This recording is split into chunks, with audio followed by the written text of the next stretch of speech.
Brother loves you. Big Brother is watching you. War is peace. Double think, comrade, double think. Freedom is slavery. The thought police, comrade. Welcome to the Ministry of Love. Ignorance is strength. It is one of the 20th century's most widely read books. A direct warning against the madness that lurks in modern times. George Orwell set this nightmare tale in England, in what was then the near future. It was a Cold War novel, and yet today, years after the Iron Curtain has come down, it continues to warn against a serious flaw in human nature, the lust for total power and control. Written in the late 1940s, this historic book was given a short, memorable title.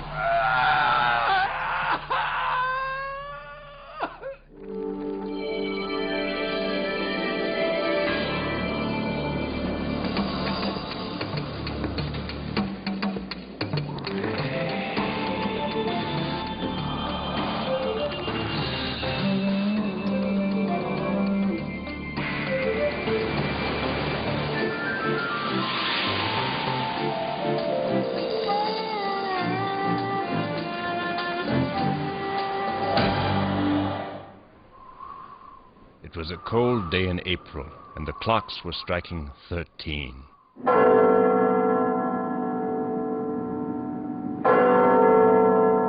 George Orwell's novel 1984 begins with clocks tolling 13 times. 1300 hours, the precise, efficient 24-hour clock, the time of the police and of the military. The time of authority. To look closely at your fellow workers, at your neighbors, even at your parents and children. Watch their activities. There could be spies working as if... Winston Smith is the central character of the book. Depressed, in poor health and trapped, he is the ultimate anti-hero. Big Brother is watching you. You should be watching them. Hundreds of powerful explosives. He is a minor member in the outer ring of the inner party, known as INGSOC. This was Orwell's satirical jab at the English Socialists, a major left-wing political party in Britain at the time of the Second World War. The year of 1984 was still a quarter of a century away when Orwell began writing the book, shortly after the end of the war. Good news from the Balfour front. Eurasian soldiers have been... In the future world of the book, society had been divided into three great superpowers. England and the United States had become a totalitarian society called Oceania. The USSR was a dictatorship called Eurasia, and China and its allies were known as Eastasia. The three superpowers waged endless wars. For the last 3 weeks, more than...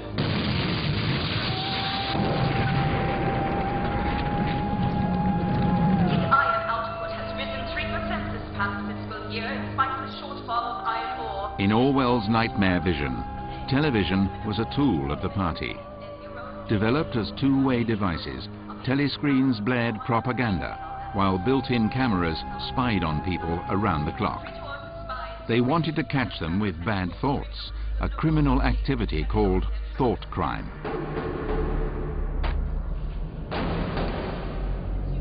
Don't move. You're under arrest. People just disappeared, without a trace. No one dared question anything. Reading Orwell, what is terrifying is the absence of all hope. You go in there and there is no way to resist. There's no way to remain a normal human being within that machinery. You see, Orwell didn't think necessarily that the war had ended in 45, and a lot of people didn't. Would the Soviets stay at the accidental military line where they ended?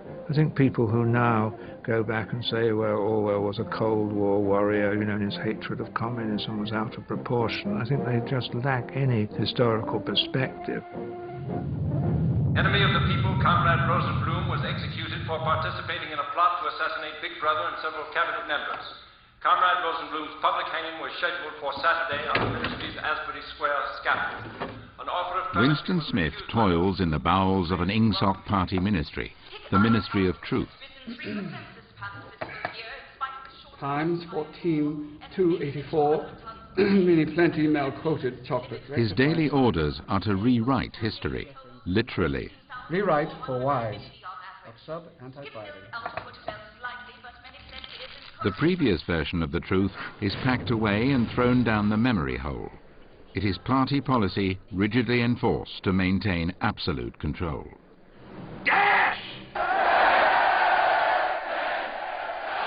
In the totalitarian society Orwell describes, there are the elite party members and the proletariat. The party ignores the proles and feeds them poor food, poor alcohol, and poor books. The books are so bad that Orwell describes them as being written by machines. One of the novel's main characters is Julia. Orwell never gave her a last name. She works in the fiction department, a bureau of the Ministry of Truth. It is a wonderful Orwell twist. Julia isn't a writer, she is a mechanic, maintaining the clanking machines that automatically write pornographic fiction. He was satirizing the meanness and beastliness of man, not just political systems, but of man himself. And the picture that you get is of an extreme picture of human behavior.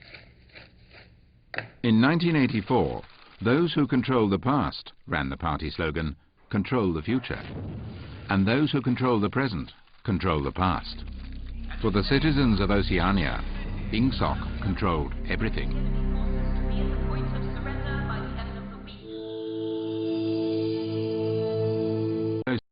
Early in life, and his bouts with the lung disease were becoming worse. The remote, windswept isle seems like a difficult place for a dying man to have chosen.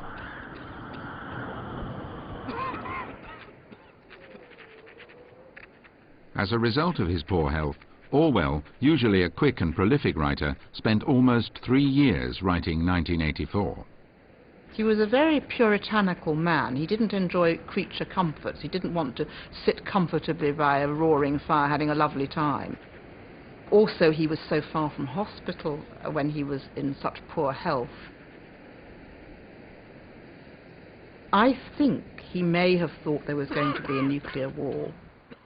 I mean, I think Jura would have been a very safe place had there been a direct hit on London.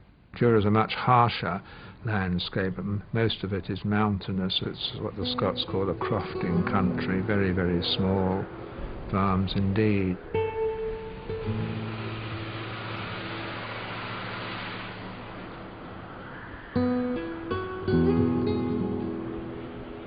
He wanted to be on his own. I think the image in his mind was the countryside.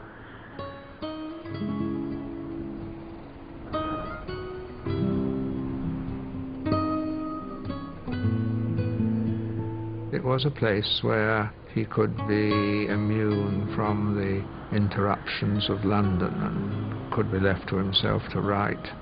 A lot of writers, after all, think of this, but they usually choose the south of France with good train connections. George Orwell was his pen name. He was born Eric Arthur Blair in Bengal, India, in 1903. His father was a minor civil servant in a colonial agency. The family managed to get young Eric into Eton, where he did not excel academically, although he loved to read. I interviewed a very old man who had been one of his masters at Eton, who just cursed him for being a slacker and wasting the time. But he still remembered vividly his annoyance at Orwell throwing away the chances that were offered him.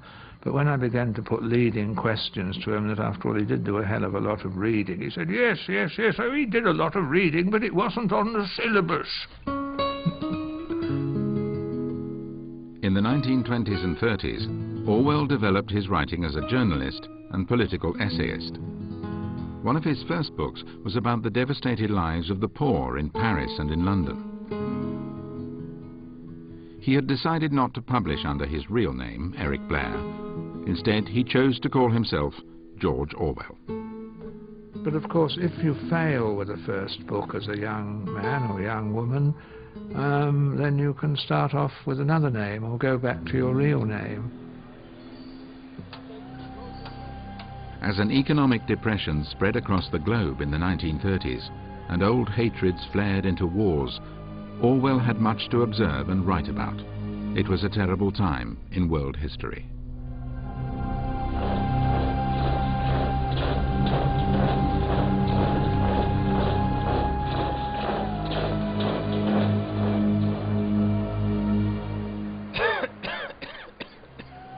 Years later, as he worked on 1984 in the isolation of the island farmhouse, he reflected on the 2 decades of world war, genocide and torture that had just passed. Orwell projected these terrifying trends into the future. What if, he thought, what if?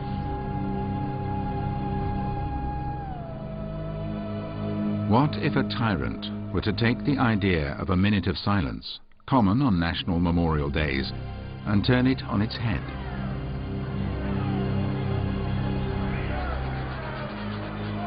The 2 minutes hate exercise lured even the reluctant into its hideous ecstasy of fear and vindictiveness, a desire to kill, to torture, to smash faces in with a sledgehammer.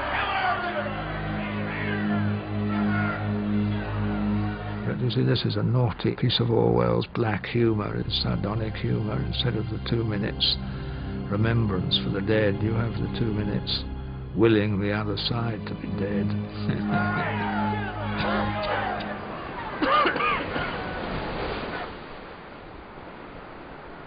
Orwell had lived through an era when Hitler and Stalin often whipped up national hysteria to rid themselves of political enemies. To satirize the tyrants, he had created the ultimate enemy of Big Brother. Goldstein was the target for the rage of Oceania's citizens. Goldstein was a thinly disguised reference to Trotsky, Stalin's political rival, who was eventually assassinated.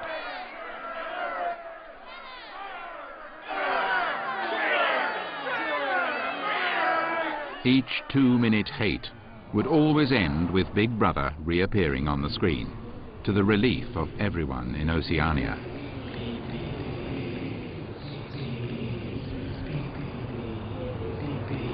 The hates were Orwellian satire aimed at political leaders who dream of total control over the minds of each and every citizen.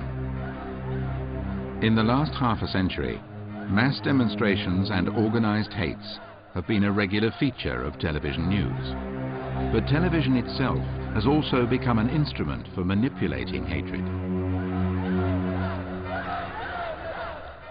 We hated Saddam Hussein, and we had some reason to think that we ought to hate him. Then we hated Osama bin Laden. We don't know what he's done, really, but we hate him, and our hate is kept going. We used to hate Gaddafi, but we've sort of stopped hating Gaddafi because things in Libya have calmed down a bit. But undoubtedly, over the next year or two, there will be other hate people set up for us. And of course, it's true that we all long to hate. There's something in us that likes to hate, and Orwell was very, very perceptive about that. 1984 was published at the beginning of the Cold War, a period of intense hatred and fear, and the book was quickly taken up as an ideological weapon by the West against the East. The irony is that George Orwell's politics were decidedly left-wing. Later he argued that he had written the book in outrage, a blast against totalitarianism anywhere, in the West as well as in the Soviet Union. But there is no doubt Orwell held a seething hatred for Stalin. A decade before he began to write 1984, he had experienced the terror of totalitarian power during the Civil War in Spain.